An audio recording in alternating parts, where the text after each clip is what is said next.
When's the last time you got in touch with your guitar journey's roots? I have to say, I was inspired by Kathy's acoustic life story, which we listened to last week on Acoustic Tuesday. She was saying how her husband wrote her this nice note and asked her if she could still rock and got her guitar lessons. And I thought, gosh, who has inspired me along the way? Who's been responsible for musical discoveries I've made, revolutions I've had throughout my guitar journey? And I thought, this is perfect because I want to start a new segment called Guitar Gratitude. It's Thanksgiving week, so why not start it today? But also, why not incentivize you all to leave a comment by giving away a really cool piece of guitar gear? More on that in a second. But first, let me share some guitar gratitude that I have. I was thinking about my guitar journey and people that have helped along the way, and I thought, gosh, it's hard to whittle it down to just one person. So I whittled it down to three. Now, there are many along the way who have helped me, but I would say the three people I'm about to share with you are the ones that have made the biggest impact on me. First and foremost, I'd like to thank and share some guitar gratitude to my first dobro teacher, Rob Anderlich, who's an incredible musician, he's a dobro dork. If we have guitar geeks, he's a dobro dork. And I say that in a loving way. Not only is he an awesome musician, not only is he a great teacher, but he showed me that I have what it takes. When you're starting to play guitar or any instrument for that matter, you always have this internal battle of, gosh, do I have what it takes?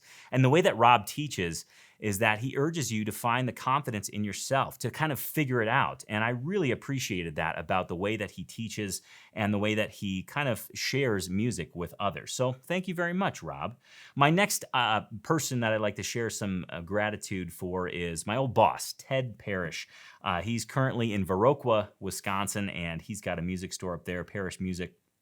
And I have to say that not only did Ted share with me new music styles, new instruments, new techniques, new artists. I mean, he was like a living, walking Acoustic Tuesday. He is like a living, walking Acoustic Tuesday show. But also, he just showed me how to be a decent human, an awesome father, and just a great all-around dude. Ted was responsible for showing me the banjo and the mandolin and all sorts of other instruments. So I want to say thanks to Ted.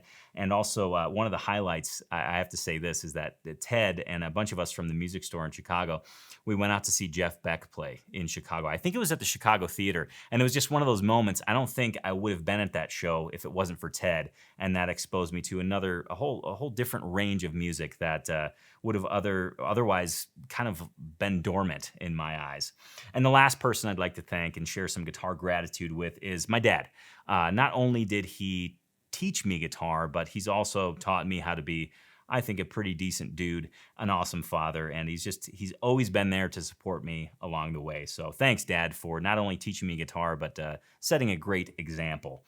Now, I want to hear your guitar gratitude. This could be anybody. This could be your father. This could be the person you jam with down the street. I want you to share your guitar gratitude in the comments below, but I want you to do so in a specific way because I want you to be entered to win an NV Tone Model Duo with the color of your choosing. Yes, I'm going to give away an NV Tone Model Duo just for you sharing your guitar gratitude. So in the comments below, put hashtag guitar gratitude. Go ahead and name the person and why you're grateful for them and their presence in your guitar journey. Got it? Pretty easy, right? Just go ahead and leave a comment, hashtag guitar gratitude, share with us who it is and why they're so important to you. And that'll leave you entered into a giveaway for the NV Tone Model Duo, which we'll be giving away in 2 episodes. So I'm excited for that, and I'm excited to hear who you all are grateful for. In fact, I'll be sharing those on future episodes of Acoustic Tuesday. Okay, last week on Acoustic Tuesday, we took a look at Kathy's acoustic life story. We dug into American Songwriter magazine. I told you about some mini guitars from Axe Heaven, and we listened to John Gomm, an incredibly amazing percussive fingerstyle guitar player. This week on Acoustic Tuesday, we've already learned about how important guitar gratitude is and why we should share it, and we're going to listen to the White Buffalo, an artist that you may have heard of, but I've got some interesting factoids to share with you. I'm going to also give you my Turkey Day viewing guide, and there's a whole story around this that I want you to hear, and we're going to head down to Vegas for the Heartbreaker Guitars newscast of the month. All that's coming up right after this. I'm Tony Polecastro, and this is the Acoustic Tuesday Show. Guitar geeks, unite. Welcome to Acoustic Tuesday, episode number 118. I am so excited you're here. This is the show where you're going to learn about acoustic guitar gear, discover acoustic artists, and get inspired to live your very best acoustic life. As with all episodes of Acoustic Tuesday, I'm going to share with you my guitar geek list for the week. But before we do that, I've got some guitar geek trivia for you. Here is your question. Which prison was host to Johnny Cash's very first prison concert? Was it A, Folsom Prison, B, San Quentin, C, Tennessee State Prison, or D, Alcatraz? Go ahead and ponder that, and at the end of the show, I'll be sure to give you the answer. Before I dig into the show today, before I dig into my guitar geek list, I have an important question for you, but even before I dig into that, I want to wish all of you acoustic guitar geeks a very happy Thanksgiving. Now, I know today is not Thanksgiving, however, it is Thanksgiving week. We've been talking about guitar gratitude, and I just want to share some gratitude towards all of you Acoustic Tuesday viewers who show up every Tuesday and watch the Acoustic Tuesday show. I'm very, very grateful for you. Thank you for being guitar geeks. Thank you for uniting. And thanks for just all around being awesome. So happy Thanksgiving to you. Now on to another question I have for you. And we've been talking about the whole what do you think? And we bring up topics in the acoustic guitar world like slotted versus standard peghead, torified versus non-torified. And I ask you what you think. Now, I want to ask you what you think about this next question, but it may take a little bit more reflection on your own guitar journey, since that seems to be the theme of the day. So I want to know what you say to somebody when they ask you if you're a guitar player or not. How do you respond to that question? In the comments below, let me know. When somebody asks you, hey, are you a guitar player? What do you say? Is it a confident yes? Is it a, well, I guess I play a little bit, but I'm not really a guitar player? Or is it a, no, I'm not a guitar player? Or is it somewhere in between? Let me know how you answer that question. More importantly, let me know the thoughts that it brings up, because I think how we answer that question might contain a source of almost emotional baggage, ironically enough. It's like, gosh, if I say yes, I'm a guitar player, what kind of expectations does that set? So I'm just curious. Let me know in the comments below how you answer that question, and we'll touch base on that in a future episode of Acoustic Tuesday. I'm actually dying to know how you would answer that question. Now, Thanksgiving is coming up, and one of the scenarios I want to paint a picture of is you eat Thanksgiving dinner.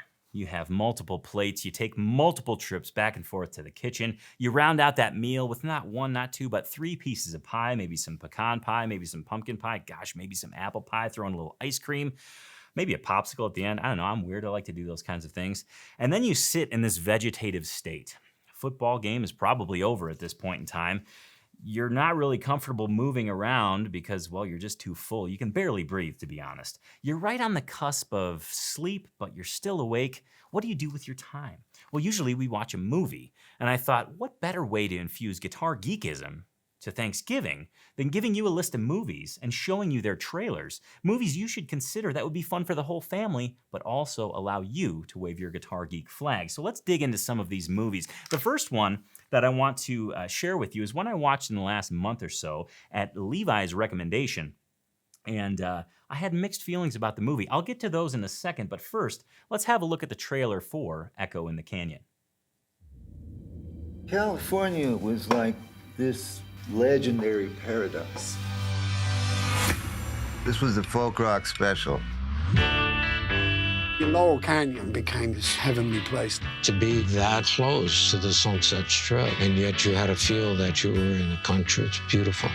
Everything turn.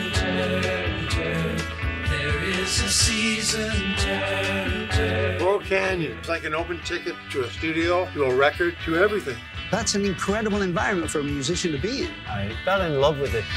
All the bands you think of as that California sound. Buffalo Springfield. My name is Neil Young. The Beach Boys. Hi, Brian Wilson. The Mamas and Papas. The Birds. They were all there. This kind of thing could only happen in Laurel Canyon. The music that came out of the Laurel Canyon scene was inspiring to my generation of musicians and songwriters. You guys ready to go to the 60s? You gotta go where you wanna go, do what you wanna do. It was a nice circle of really good artists thinking like, how can I make a record as good as that one? This music shaped the second half of the 20th century. We're all listening to each other's records. You can see the cross-pollination. The Beach Boys are said to be responsible for Sgt. Pepper. They're just the best. Imagine a band influencing the Beatles. Everyone was writing together. You'd go over to someone's house and you always brought your guitar. People would just knock on the door and go, hey, listen to this. Brian lived right down the street from us. The whole living room was full of sand. She said, I know it's crazy, but he's writing some great songs. And he was writing Pet Sounds. These records come all of a sudden like an avalanche, and there's nothing like them before. Music happens at a particular moment in time, and it changes everything going forward. The power of music is undeniable. I truly believe it can change the world.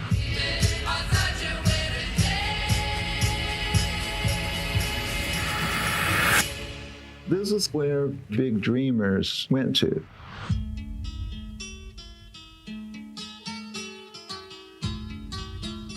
So I watched this movie some time ago and I thought to myself, I don't know if I want to review it on the Acoustic Tuesday show because I thought it was one thing and then realized it was another thing. Now let me explain, because you might be thinking to yourself, gosh, Tone, you know, why would you recommend this movie that you're kind of unsure about? Well, it made the Thanksgiving Day viewing guide because of a very specific reason. And that reason is I think it bridges the gap between older folks and younger folks.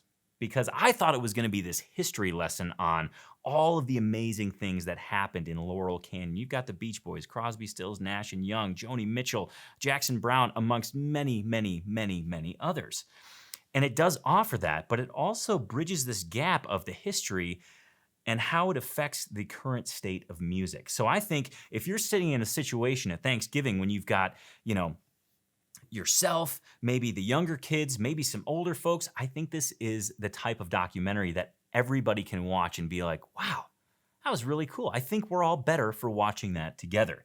So again, that's Echo in the Canyon, a great movie, especially if you love the star-studded cast that's in it. When I say cast, they're not actors, they're just featured musicians. A really stunning cast, to be honest. I learned some things in that documentary that I never thought I would even know. And just to see the footage of Laurel Canyon back in its heyday was pretty darn amazing. Now let's get to the next movie that I want to recommend for your Thanksgiving Day viewing guide. And this is a movie about, well, let me say this. It hasn't come out yet. But I found something else that has come out that I want you to watch.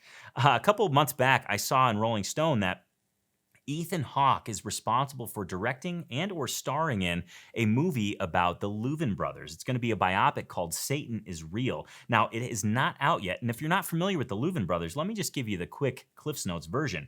They are an amazing brother duo. Think rich harmonies, they call them brother harmonies, at the start of early country, gospel / bluegrass music. And these folks, these two, the Louvin brothers, really paved the way for rich harmony and just kind of these amazingly raw, beautiful sounds. Think kind of Everly Brothers, but the Louvin brothers. And their first album, or I should say their breakout album, is called Satan is Real. That's what the biopic's name is. Now, that's not out yet. However, I did find a movie about Charlie Louvin, 50% of the Louvin brothers, called Charlie Louvin Still Rattling the Devil's Cage. And this is actually available for free. I'll tell you how to get it in a second, but first, let's watch the trailer.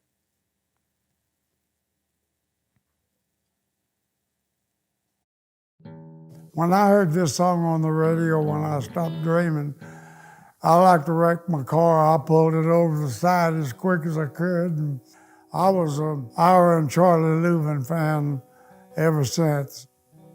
The name Louvin is synonymous with country music. It's country music royalty. That sound that they had, nobody else has ever duplicated. It's been often tried, but it's never been duplicated. When burdens seem to overcome that higher power, who's faithful and refuses none, that higher power, then why ask men to help you through that higher power? They're helpless pilgrims just like you. That higher power, let's sing it, shout it, walk it, talk it. That higher power, lay down your soul. You've got to love it. Don't come to Nashville just thinking about the dollar signs and that you're going to have all this glory And all this stuff is in your mind. You're going to be a big star because there's been so many fools.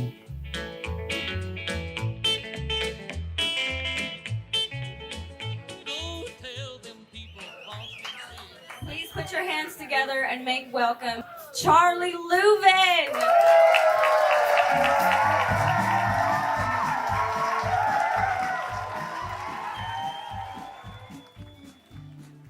As I mentioned before, you can actually watch this movie for free. Just go to acousticlife.tv/AT118.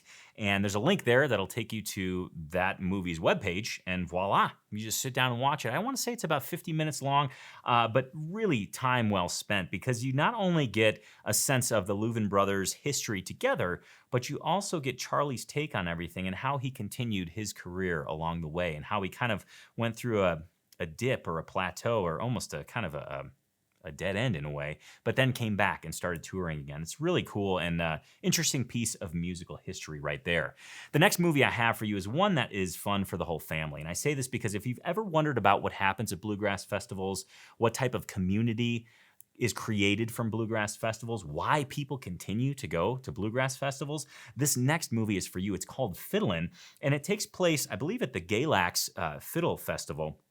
And it really shows, it gives great insight into who shows up at these things and why they continue to show up. And I think you'll see a lot of parallels with guitar geekism. So without further ado, here's the trailer for Fiddlin. Old-time music. It's been in these mountains here forever.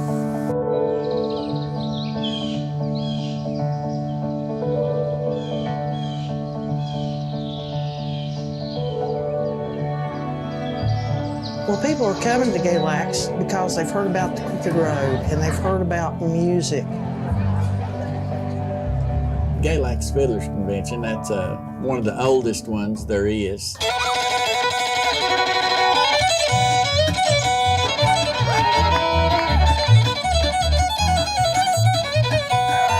Well, you got people here from Florida, Japan, Argentina, Australia. Contests are huge. To the hardcore ones, it's like the Super Bowl.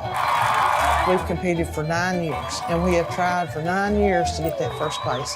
Getting an ulcer for a fiddle contest might be a little crazy. Never in my life ever seen the amount of young people that are playing music, and they're so good.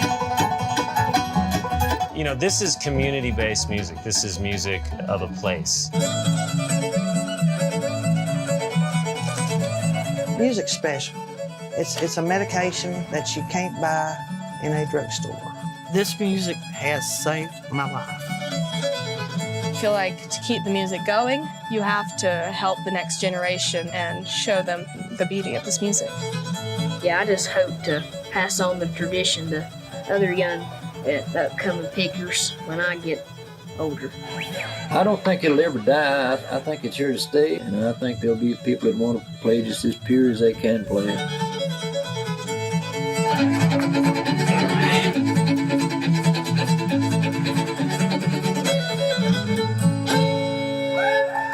And the best all-around performer this year. So Fiddlin should absolutely be on your must-watch list this Thanksgiving, because I think it gives wonderful perspective on bluegrass festivals, and again, the community that's involved and created from them.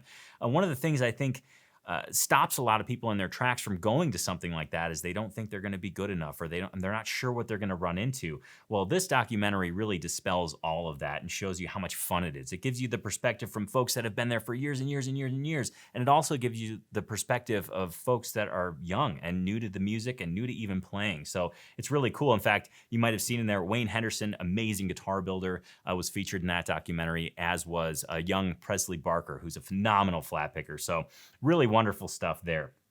Now, the last movie that I have for you for your Thanksgiving Day viewing pleasure is one that really dives deep into the history of bluegrass, specifically the family that's created within bluegrass and kind of the bond that's created even across generations. So I thought it was very fitting for our Thanksgiving Day viewing guide.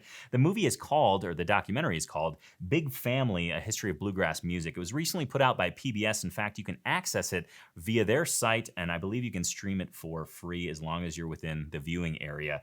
So just to get a taste of this movie, let's check out Big Family, The Story of Bluegrass Music. The story of bluegrass music isn't simple. It's old and young, traditional and progressive, heartfelt and technical. It's the Appalachian Mountains, the big cities, the whole world. Some say bluegrass is stubborn music, best bound in tradition. Others love it for its unfettered possibilities, an empty canvas for the next generation. But everybody agrees with Bill Monroe, the father of this music, that bluegrass has brought more people together and made more friends than any music in the world. I mean, I think of bluegrass as like one of those very sort of ingrained American things like baseball. I just fell in love with bluegrass when I first heard it as a teenager. You've got to be able to put two things together, that's sing and play. Really, from as far back as I can remember, I knew that I wanted to play music for a living. And to hear a banjo, a fiddle, and a bass back there just driving it and a guitar, man, I was liking that.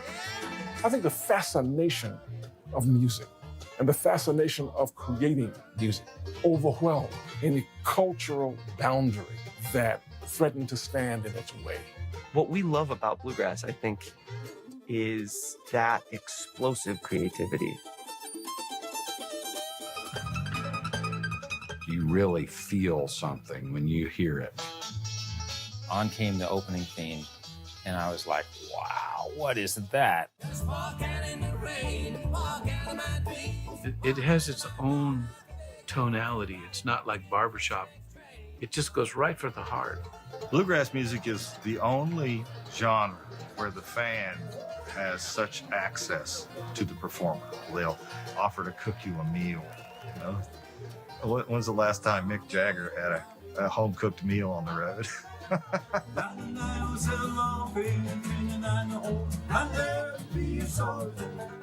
Bluegrass music is a really unique expression of the American spirit, not just in the United States, but people in Japan and Europe and people that you don't share a common language with. One of the main reasons to watch that movie is to see Sam Bush absolutely headbanging with his mandolin. In fact, that's one of the sole reasons you should watch that. But all kidding aside, I think it just offers wonderful perspective from the artist's perspective of bluegrass music and how it fuels them, and ultimately that whole, again, that community feel. So to learn more about any of those movies that you saw or the trailers that you just saw, please visit acousticlife.tv/AT118. In fact, maybe go there on Thanksgiving Day, show everybody the trailers, and pick one of those movies as a family to watch. There's links to watch all of them there. And if it's not a freebie, you can certainly use the link to at least access either the Amazon page or something along those lines. So plenty of information for you to find out about each and every one of those movies there. Now, speaking of community and things like that, I want to dig into some comments that were left back on episode 114. Interesting conversations erupted after that episode about slotted headstocks and standard headstocks and things of that nature. So our first comment comes from Ray F., and he says this: I love both of my slotted headstock guitars, a 0017 SM and an 812 CE 12 fret. But Tony, I agree. Standard headstock string changes are a breeze. I can change 4 standard headstocks in the time it takes to do 1 slotted. So I want to thank Ray F. for chiming in on that discussion. And let's zip to our next comment from Joe M. And it comes in the form of a question. Simply, you love horror? ? Well, I have to expand on this a little bit, Joe. I do love horror. I absolutely love horror movies. In fact, I've passed the torch on to my son, who now absolutely loves horror as well. In fact, he texts me, and he lives in Chicago, so we start to watch horror movies together. Well, we start them at the same time, and then we text during the movie. So our most recent one was Friday the 13th. And he proceeded to say this, and it really warmed my heart. Dad, I think I'm going to get the box set of all the Friday the 13th movies. which just, made a dad proud. Our next comment comes from Plumie Girl, frequent Acoustic Tuesday viewer and commenter. And she says this, crazy lady here, it's my birthday, and of course I love Halloween too. Add more warm water to those skull cups. And that was in reference to our botched Halloween science experiment with dry ice, and I kind of goofed it up a little bit. But I appreciate the comment, and I certainly appreciate the tip. Our next comment comes from none other than Nathaniel Murphy. And you may remember him. He was featured on episode 114 as our Artist of the Week. And he says this, Tony, thanks so much for the kind words and for featuring me on your show. Truly an honor. Let me know next time you're back in Chicago, and I'll get you some deep dish. Thanks again, mate. I will take you up on that, Nathaniel. In fact, I may very well be heading to Chicago in January, so I'll be sure to look you up, and maybe we can link up and do a little bit of a guitar lesson. I think that'd be pretty fun. Next comment comes from Pat C., who's up in Missoula. He says, happy cold day from Missoula. I love the look of a slotted headstock, but as a form follows function guy, I'm in no hurry to buy one. All my guitars have standard, and if Tony P struggles with changing strings on a slotted, I'll take that struggle to the next level or two of frustration. Funny about you guys talking about focused practice. Last night, when I should have been watching Acoustic Tuesday, I picked up a buddy and we went to a friend's for a pumpkin carving / zombie movie night. Well, during the drive, we were discussing just this and how most nights I plan on working on something, but usually just end up fussing around with a few chord progressions and noodling in A sharp minor. And then he asks a couple of questions. He says, hockey started. How's the knee holding up? So far, so good. It's a little sore, but, I'm coping with it and really having a hell of a lot of fun playing hockey this season. The next question says, when did finger picking become finger style? Let me just address that real quick. I think they are the same thing, but I'll say finger style is more for the, I would say like the percussive end of things. Think delicate melodies and things like that. And then finger picking is for the downright blues and the Chet Atkins stuff. Now, Pat goes on to say this. I still think of it as fingerpicking, and I'm pretty sure my fingerpicking heroes call it fingerpicking. Chet Atkins and Mississippi John Hurt top that list. Well, indeed, I agree with you for sure. And then in reference to our trivia question from episode 114, he said, that's one of the first Muddy Waters albums I ever bought. For some reason, I thought that was Big Bill Brunzi's guitar. Damn, I thought I knew more about blues. Anyway, great show again. Thanks, and trick or treat well. Thanks for watching, Pat. Certainly appreciate your comment, your questions, and your overall guitar geekism. Our next comment comes from Stephen C., and he says this, I was lucky enough to get a new guitar last week. Thank you to my wonderfully understanding wife. A beautiful Andrew White Sabelle in quilted ash. Absolutely gorgeous and sounds amazing. Also, a slotted headstock for the rest of my life if I had to choose. The first guitar I was given had a slotted headstock. Guitarsonal pick to hopefully follow soon. Keep up the great work. Well, thanks for watching, Steven. And our last comment comes from Daddy0307, a fellow Chicago native. He says, with all that popping and fizzing in the background, I felt like I watched the show whilst eating a very prolonged breakfast of Rice Krispies, which I gotta say, I had to laugh at that comment because we tried this dry ice thing. I wanted to create this spooky, creepy Halloween effect. And it just led to a lot of popping and fizzing, just general noise. It actually kind of sounded like I was in a field of cicadas, which was kind of nice. It made me feel like I was back home in Illinois during the summer. So I guess it had an effect one way or another, good, bad, or otherwise. I don't really know. But thank you, everybody, for commenting and just joining that acoustic guitar conversation. I love seeing the comments. I don't feature every single one, but I do read them all, and I just love hearing from you all. And it's nice to know that guitar geeks are out there uniting day in and day out, and especially on Tuesdays. So let's move on. I've got the Artist of the Week coming up, and interesting story about that one. We got to visit the mailbag, and I have your trivia answer. But first, I want to, it's getting cold in Montana. I want to head down to Las Vegas, check in with Brendan and Toby, and see what they have to report on in their Heartbreaker Guitars newscast of the month. So here it is. What's going on? It's Brendan from Heartbreaker Guitars. I am here in the Heartbreaker Lounge with my pal Toby the Beagle at the back of the store, Heartbreaker Guitars Las Vegas, and we are reporting from the front lines of Acoustic Tuesday, bringing you guys all the small bench luthier news. We've got 3 great stories for you guys this episode. 1, we've got the NAMM Show 2020, which is right around the corner. We're going to bring that to you. 2, we've got huge news out of Staunton, Virginia on Huss and Dalton Guitars. And finally, Bourgeois+Eastman Guitars. We've got a huge announcement from them. So let's jump right in. Okay, so first on deck, NAMM Show 2020. Guys, it's November, and before you know it, January 2020 is going to be here, and it's time for the NAMM Show. And we wanted to bring you up to speed on the NAMM Show. A lot of you haven't been to the NAMM Show, and it is such a cool event. And we're going to bring you live events, interviews, product demos, everything there is to see at NAMM Show 2020.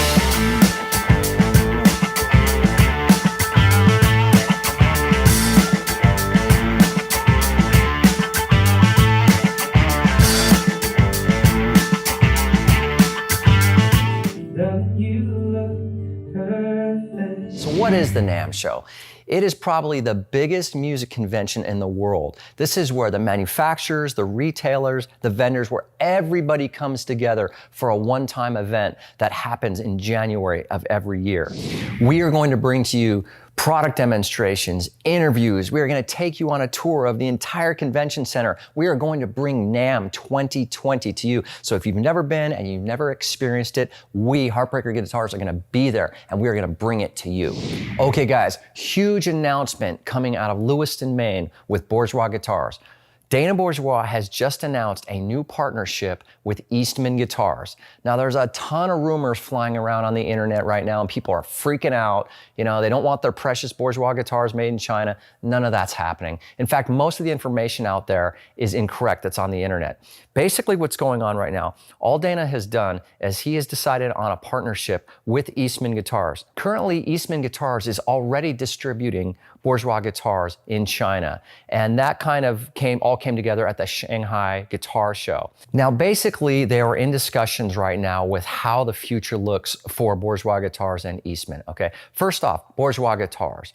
They are still going to continue to operate under complete autonomy. The Bourgeois guitar that you get today is going to be the same Bourgeois guitar in 5 years, 10 years from now. However, what may happen is they may start making a Bourgeois guitar that is a little bit more accessible, a little bit more affordable, a much lower price point. However, it will be branded differently. Bourgeois guitars, complete autonomy, they will continue to operate business as usual. But in the future, you may be seeing some guitars in conjunction with Eastman guitars being made at a lower price point. A press release from Dana Bourgeois is coming soon that's really gonna outline what the future of Bourgeois and Eastman guitars looks like. But guys, for now, all you need to know is that it's business as usual. Bourgeois guitars is still gonna be the amazing handmade instruments made in Lewiston, Maine that you've always known. Eastman guitars are proceeding as Eastman guitars. So again, for now, not much has changed. And most of the stuff and the rumors you're reading on the internet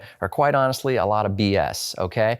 Like I said, if you own a Bourgeois guitar or you're ordering one in the future, it's gonna be the same amazing guitar that you've come to know from Dana Bourgeois. Okay, last but not least, guys, I got a huge story coming out of Staunton, Virginia, Huss and Dalton Guitars. Are you ready for this? Huss and Dalton has just announced they are going to be making an electric guitar. I spoke with Mark Dalton and Jeff Huss about this. They are both very inspired by the old Les Paul classic guitars, and some of their favorite tones are a result of that iconic guitar.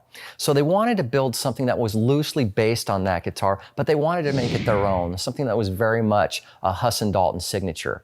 So what they've done is they have come up with their own take on this classic guitar. Okay guys, so let's face it, does the world really need another Les Paul knockoff? Probably not. So Mark Dalton and Jeff Huss have made a real concerted effort to make this guitar uniquely Huss and Dalton. Okay, it's, as mentioned, it's a carved Les Paul body, which is made of Honduran mahogany. The neck is also mahogany. It's got a rosewood board, and something that was really important to them is they wanted to have a really unique boutique pickup. So they went to none other than Lindy Fralin to do a modern take on the classic PAF pickup.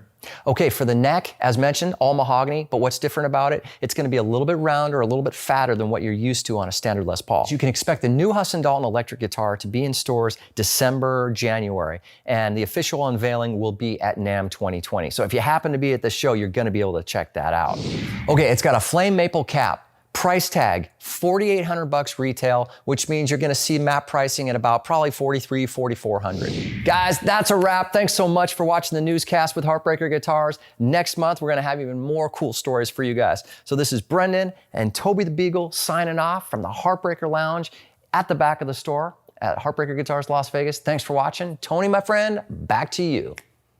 All right, I want to thank Brendan and Toby for reporting from the front lines. You know, contrary to popular belief, Toby is a real dog. He's not stuffed. And he's pretty young. He's like 2. He's just a super mellow dog. When I went to Brendan's shop, I was like, Toby's real. First, I had to confirm that. Second, I was like, how old is Toby? He seems like an old pup. But he's just a real chill, kind of 2-year-old pup. So just for those of you taking bets, I want to make sure we have winners out there. Toby is a real dog. But thanks, Brendan, again for reporting on all of that. And also, I want to say this just on a personal note. The Blackhawks recently beat Vegas. It was the first time they ever beat Vegas in the history of the Vegas Golden Knights. So I was pretty happy about that, and I thought it was a great time to unveil my Blackhawks, my Hockey Fights Cancer jersey. So just wanted to throw that little hockey dig in there. All right, we've been talking a lot about community today, and I've got some guitar arsenals that I think are fantastic that I want to share with you all. So let's dig right into those. Plus, I've got some, got a new batch of Guitars for Vets graduates that I want to feature as well. Let's start with the guitar arsenals. First, we're going to head down to Ruskin, Florida, and look at Guy B and his guitar arsenal. And he says, "Hey, Tony, my girl Penny and I have had these G4V shirts for 2 months. We're retired in Florida, and I had to wait for the snowbirds to return for someone to take this picture. I was the lucky one not to get drafted in the 1970 draft lottery, but we both have had friends that never came home from Vietnam and friends that did not make it here either.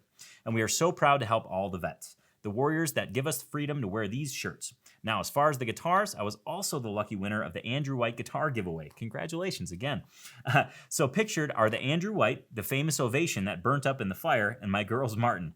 Can't tell you how happy this guitar has made me and has improved my playing. I was a TAC member for a year and am still with the Guitar Wizard and would like to thank all of the TAC community for all their support. I will treasure this guitar forever and can always say Tony Polecastro played this guitar. Thanks to all Guitar Geeks Unite." Well, thank you so much, Guy. Our next guitar arsenal comes from Pittsburgh, Pennsylvania. Now, I know this fella. I've met this fella. This is Bob G, and I know he's a Pittsburgh Penguins fan. I'm not going to hold that against him. And he says this: "Happy and proud to be associated with AT4 Vets. Wore my shirt to an open mic with lots of questions from all of those guitar geeks and vets. Posted that performance in the TAC Open Mic forum, but unfortunately my guitar hid my shirt logo. Thank you, TAC, for creating the AT4 Vets campaign and for making a difference." Well, I want to thank Bob and Guy for participating in that fundraiser, which ended up raising over $40,000 for the Guitars for Vets program. Pretty amazing stuff, and of course, the Acoustic Tuesday for Vets merchandise was a part of all of that. So again, thanks to Guy and Bob. And speaking of Guitars for Vets, I want to acknowledge a recent batch of graduates from the Nashville chapter. And I just want to go through and name these folks, congratulate them on their guitar journey, on both starting it and continuing their journey. First, congratulations to Clifton B. Next, we have Ernest W., followed by Kathleen H. And then we have Michael S., Ron G., Sylvester N., Theodore R., and Trevor C.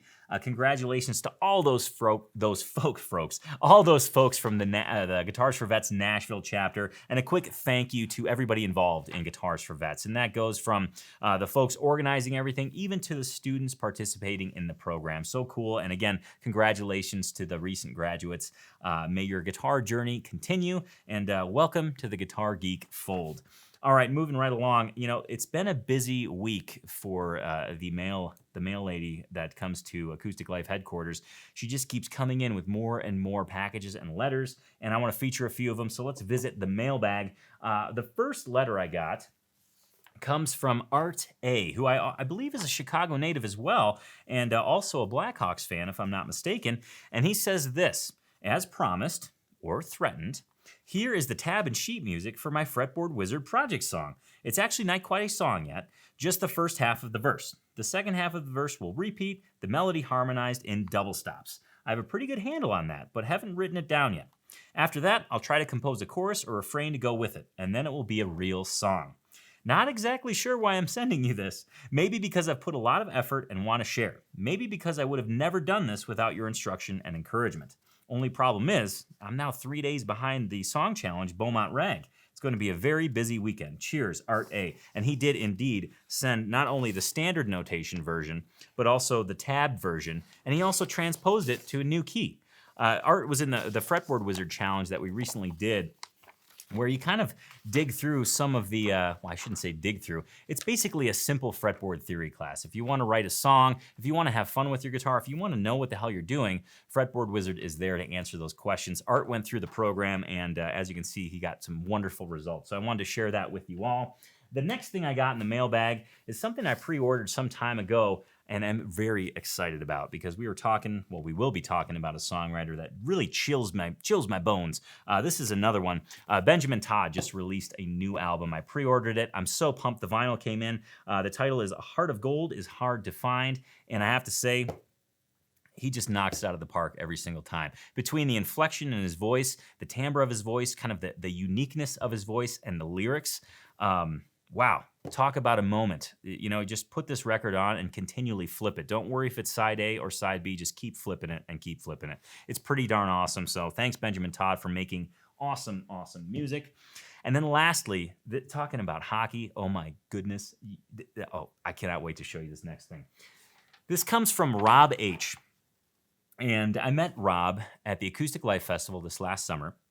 And he said he was going to send me something. I'm going to show you what that is. In fact, let me read the letter first. He says, "Hey, Tony, sorry for the delay. I had mentioned to you at this year's Acoustic Life Festival that I would send this to you." What did he send? Well, let's dig in a little bit more. "Given it's hockey season, and you're a goalie, I thought you may pick up a little extra mojo with Vladislav Tretiak's jersey. Looking at how it's made, and even the acrylic, I think that's how you say it, acrylic script on the tag, I think this is legit. My wife found it at an estate sale of a guy who had done a lot of business in the Soviet Union. She also got me several other Soviet-era jerseys and a cool KGB cigarette case. The case includes a lighter, but I haven't used it, in case it's actually a nuclear detonator. I feel guilty not having anything else to send the rest of the crew. Don't worry about them. They're fine. But I thought you could put this to particularly good use. Thanks for all you do. And as a Marine, I appreciate the support you give to Guitars for Vets." Well, thanks for writing this letter, Robert. And I also want to thank you for the jersey. Now, the moment of truth. When I opened this, I thought this was so cool. There's a story that goes behind it. So here's the jersey. There's the front of it. Pretty awesome stuff. And then here's the back. And I literally got chills when I saw this jersey. I was so excited because my favorite goalie of all time is Ed Belfour. And Ed Belfour played for the Chicago Blackhawks, amongst some other teams later in his career, San Jose, Toronto, Florida. But Ed Belfour's goalie coach when he started in Chicago was none other than Vladislav Tretiak. And Ed Belfour was number 30, but later he switched to number 20 to honor Vladislav Tretiak. And now I have Vladislav Tretiak's jersey, courtesy of Robert H. So huge thanks, both in the hockey realm and the guitar geek realm. I really appreciate you taking time to send that. Pretty darn awesome. Now, moving right along, let's dive into the Artist of the Week. Now, this is an artist that was recommended by an Acoustic Tuesday viewer, David S. David S. is from Mesa, Arizona, and he says this: "For a mostly acoustic musician, his songs are raw, intense, and moving. He makes me want to pick up my guitar and write my own songs." And I concur. I think listening to this artist makes you want to sit down, dig deep, and just start pouring over lyrics, just writing and trying to come up with an awesome song. A raw, a real, and an emotional song. In fact, you might be familiar with this artist. His name is Jake Smith. Now, if that doesn't ring a bell, you may know him better as the White Buffalo. And I first heard about the White Buffalo some time ago. Levi mentioned a podcast for me to listen to. It was a Tim Ferriss podcast. The subject of the interview was Jocko Willink. Jocko is I want to say, a very highly decorated Navy SEAL. He's authored a couple of books on leadership and things like that. Just an overall admirable human being and a vet, of course. So thanks for your service, Jocko. But Jocko mentioned in this interview that during his deployment, he would listen to the White Buffalo because of the lyrical content, the way he sang, and just kind of the emotion that he was able to tap into. Now, of course, I'm paraphrasing here. That those weren't Jocko's exact words, but I think I did a good job of sharing the sentiment. And so let's dig into the White Buffalo. Now, real quick factoid. Actually, let's listen to a song before I give you the factoid. So this is a song featuring fellow singer-songwriter Audra May, and the song is entitled I Got You. Here it is. Straight to my heart like a flood, like there ain't no other love. Hearts aren't always red, they're black and blue.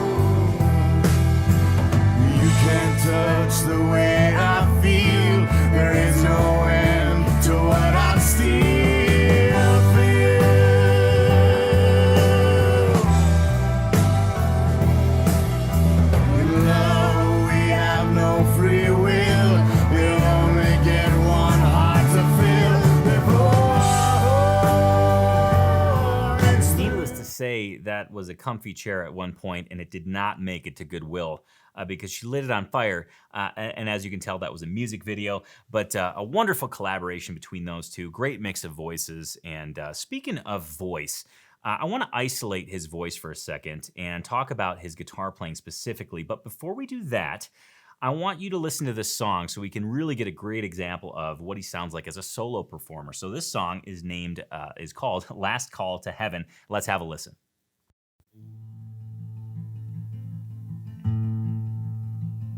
I come on up from underground. Maybe this time I will find my one and only. Got an angel on my left, whispering sweet nothings to me.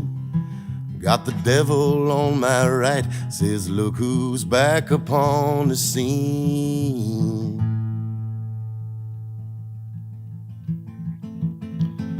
So I duck into a dive.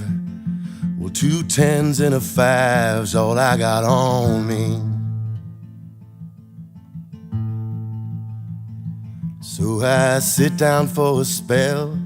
Best I just drink from the well for the money.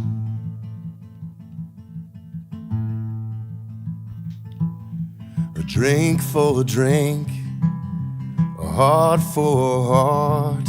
Don't know if I'll stay long. Seems like a damn. All right, so now that you have a sense of his voice isolated with his guitar playing, just him as a solo performer, let's just talk about a few things. First of all, his voice. It's unique in and of its own right, but for me best to communicate who I think it sounds like, I need to compare. Now, I'm not comparing saying he's trying to sound like these people. I'm trying to fit it in the hall of voices that I hear in my head. Now, I know that sounds crazy, and it may be reason for me to be committed, but I'm talking about musical artists' voices, not voices in my head. It's almost a cross in my eyes between Eddie Vedder and Colter Wall. Odd combination there, but he's got this wonderful kind of tremolo vibrato type voice that I think Eddie Vedder has a lot of, and also he's a really deep baritone, which brings in the Colter Wall aspect. Now, let's talk about his guitar playing, because for a fella that is singing about the subject matter that he's singing about, I think he exercises a wonderful control of dynamic range. First of all, he can fingerpick just quiet and delicately and really fitting the nature of the song. And he can go from that whisper to a full-on roar and strum like crazy. In fact, if you've ever seen the demo of the Ernie Ball, I want to say the Paradigm strings, the acoustic strings, he's demoing a set of these strings and just wailing on the guitar. I'm talking like strumming, like as if his life depended on it. And it's so cool to see both sides of a musician, or to see a musician embody this control of dynamics. It's just wonderful to see. Not to mention the beard and the hair, I think are awesome. He looks like a pretty intimidating dude also. I'd love to meet him someday just to, share beard care tips. Anyways, let's listen to one more song. The reason I cited this song, and I want you to hear this, is because I think it's a wonderful example of the choice of subject matter. And I'll get into the details of that. But first, here's the tune, If I Lost My Eyes. If I lost my eyes, would you stay with me? Would you take me by the hand, tell me what you see? Would you fill my head with colors for my dreams? Oh, if I lost my eyes, if I lost my eyes, if I lost my hands, couldn't feel a thing. If my touch was gone forever, out of reach, couldn't hold. Okay, let's talk about the subject matter here. So the song's title is If I Lost My Eyes, and he's posing the question like, hey, loved one, hey, person that I care about, if I go blind, are you still gonna help me with all these menial tasks, or are you gonna kick me to the curb?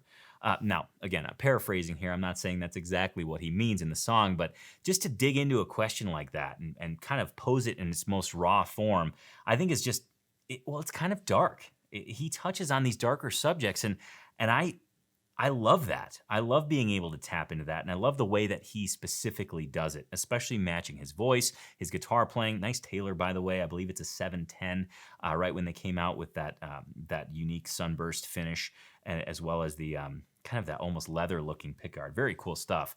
But I'm really self-conscious about the beard care and the hair care tips that I was talking about earlier. So if I don't want to offend anybody. In fact, I don't want to decrease my chances of eventually meeting him and having a meaningful conversation. So I retract the beard and hair care comments, just because I feel like maybe, those won't land quite as well. But anyways, enough about the hair. An amazing artist, regardless. And I want to dig into some music. Now that you're kind of hooked, you probably want to know which albums to get. Well, I'm going to identify my personal favorite here, but let's dig into 4 albums that I think you should own. First, Darkest Darks, Lightest Lights, released in 2017. That's his most recent release. Then we go to 2015, Love and the Death of Damnation. Now, I first got this album on clear vinyl, and it is by far my personal favorite. I love this album. Next, we have Shadows, Grays, and Evil Ways. Great title. That was released in 2013. And then I think taking the cake for the most awesome artwork, Once Upon a Time in the West, released in 2012. Now, to learn more about the White Buffalo, please visit acousticlife.tv/AT118. You can see all of those performances in their entirety, and there's also links to purchase his albums, as well as links to his own website to see where he's touring, so you can go support him live on the road. And from what I hear, it's a show not to be missed. I've actually seen a lot of live footage, and it looks like there's a lot of energy there, and it looks like a fun show to attend. I haven't had the chance yet, but it's on my radar. It's on my list. All right, whoa, holy smokes. We need to wrap up the show. But before I do so, let's go ahead and get you that Guitar Geek trivia answer. But a quick recap of the question. Which prison was host to Johnny Cash's very first prison concert? Was it A, Folsom Prison, B, San Quentin, C, Tennessee State Prison, or D, Alcatraz? Rather than me giving you the answer, let's ask the man in black himself. Johnny, what's the answer?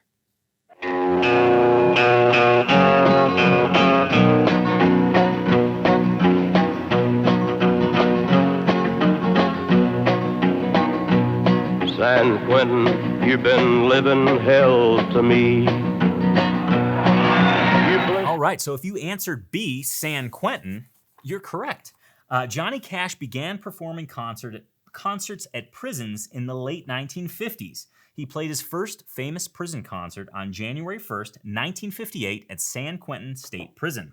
This was one of 2 concerts the Man in Black performed at the venue. The 1958 show included among its audience members a young and incarcerated Merle Haggard. Haggard was inspired to pursue music after being released in part because of that very concert.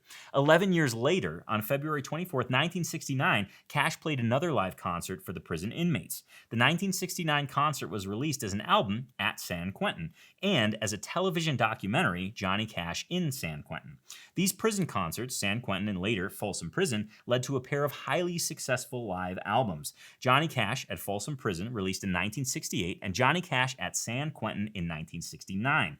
Both live albums reached #1 on the Billboard Country Album Music charts, and the San Quentin album crossed over to reach the top of the Billboard Pop Album chart.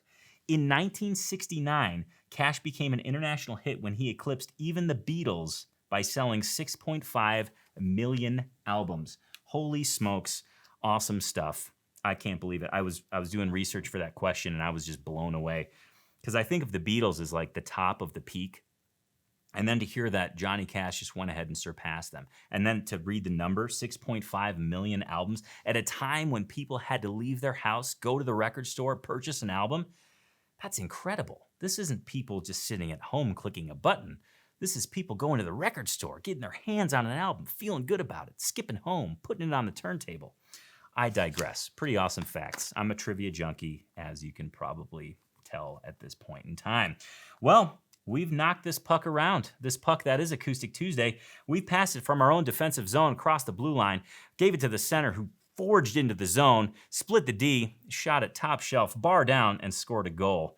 with the puck that is Acoustic Tuesday. I know I should be a poet, but you know, I want to stay a host of the Acoustic Tuesday show. I know I'd reap great success as a poet, but I'm just not going to do that. But it's okay. I'm not going to go into poetry. But first, let's take a sneak peek into next week. Speaking of poetry, wow, did I write some wonderful things that are coming up for you next week on Acoustic Tuesday.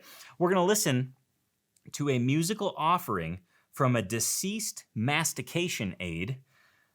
Yep. I'll play a song for you and the start to the Acoustic Tuesday gift giving and getting season is here. Next week, you're going to get our gift guide, and there's going to be some wonderful things and even treats for you Acoustic Tuesday viewers. So make sure to tune in next week, and of course, every Tuesday for Acoustic Tuesday, which is released at 10 a.m. Mountain Time on YouTube. And for your Acoustic Tuesday fix in between Tuesdays, please visit acousticlife.tv. You can do a deep dive into anything I've ever talked about on Acoustic Tuesday and celebrate your guitar geekiness.